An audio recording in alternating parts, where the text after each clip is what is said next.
দোরগড়ায় আরও একটি টি-20 বিশ্বকাপ। এবারে টি-20 বিশ্বকাপের আয়োজন করছে আমেরিকা ও ক্যারিবীয় দ্বীপপুঞ্জের দেশগুলো।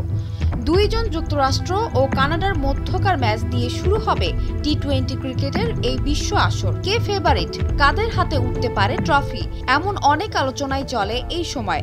সাবেক তারকা ও বিশ্লেষকরা নিজেদের প্রেডিকশন জানাচ্ছেন। এবারের আসরে বরাবরের মতোই অংশ নিচ্ছে বাংলাদেশ। তবে কেমন করবে বাংলাদেশ, জানালেন খুদে ক্রীড়া বিশ্লেষক দিব্য। এবার যেহেতু ফরম্যাটটা টি-20 ফরম্যাট, তো খুব বেশি এক্সপেকটেশন রাখি না। তারপরও সুপার 8-এ যাওয়া উচিত বলে মনে করি। যেই টিম প্লাস বাংলাদেশে আমি মনে করি ক্যাপাবিলিটিস আছে সুপার 8 পর্যন্ত অ্যাটলিস্ট যাওয়ার।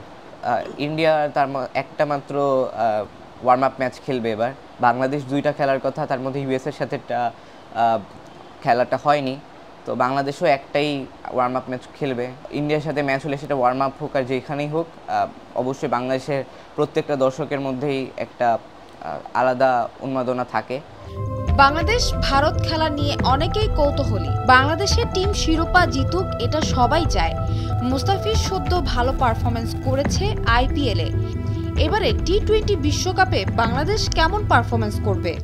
ওয়েস্ট ইন্ডিজের ওই টার্নিং পিচের সাথে চিপকের চেন্নাইয়ের যে পিচ, ওটার একটা মিল আছে। প্লাস যুক্তরাষ্ট্র আমরা জানি যে স্লো উইকেট। আমিও মনে করি যে মুস্তাফিজ ভালো পারফর্ম করতে পারে সেখানে। মুস্তাফিজের বল অনেক জায়গার চেয়ে বেটার হবে সে জায়গায়। তো অবশ্যই পুরো আইপিএল খেললে আরও হয়তো কাজে লাগাতে পারতো। স্টিল যতটুকু খেলছে আমি মনে করি যে মুস্তাফিজ এবার one of the x factor হতে পারে। এবারে টি-20 বিশ্বকাপের আগে ব্যাটসম্যানদের স্ট্রাইক রেট বেশ আলোচনায়। বিশেষ করে আইপিএলে চরম মারমুখী ব্যাটিংয়ের পরই এটি বেশি করে আলোচনা এসেছে। টানা 5 ম্যাচে 100 স্ট্রাইক রেট ছুঁতে পারেনি লিটন দাস। এসব নিয়েও রয়েছে বিতর্ক।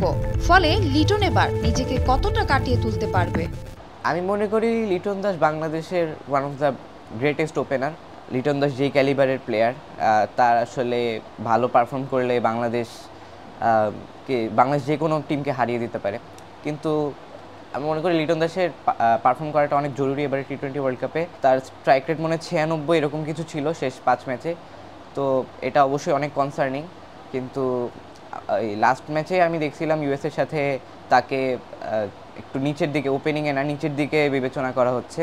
তো সেটা যদি আজকে ইন্ডিয়ার সাথে খেলা, সেই ক্ষেত্রে যদি তাকে সেই জায়গায় বিবেচনা করা হয় এবং সে যদি ভালো খেলে সেই পজিশনে, আমি মনে করি যে জাকের আলী ড্রপ হয়ে তাকে আমরা টি-20 ওয়ার্ল্ড কাপে ওই জায়গাটাতে দেখতে পারি। টি-20 বিশ্বকাপের দলগুলোর অধিনায়কদের মধ্যে টাইগার দলপতি নাজমুল শান্তর স্ট্রাইক রেট তলানির দিকে। দলের খেলোয়াড়দের মধ্যে সবচেয়ে বেশি স্ট্রাইক রেট তাওহিদ হৃদয়ের। তিনি ব্যাটিং করেন 131 স্ট্রাইক রেটে।